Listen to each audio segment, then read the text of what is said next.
May retailers sa mga palengke na nagtitinda pa rin ng imported na bigas na lagpas sa maximum suggested retail price na itinakda sa 58 pesos kada kilo.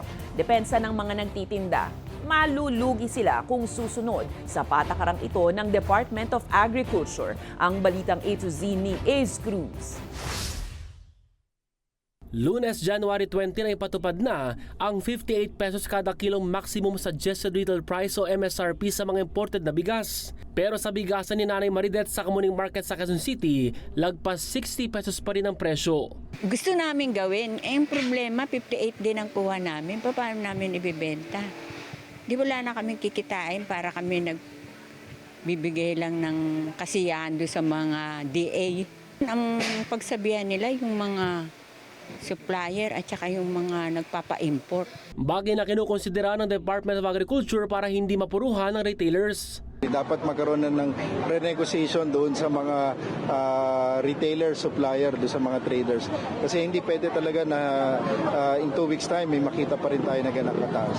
Sa panig naman ng Quezon City Market Administration, araw-araw nilang sinusuyod ang mga palengke para silipin kung may mga lumalabag sa MSRP. Pagmumultahin, ganon. Pagmumultahin. Or pwedeng revocation din kung talagang matigas ang ulo. Pwedeng ganon. Pero hindi kami nagbibigay ng sanction, si DA.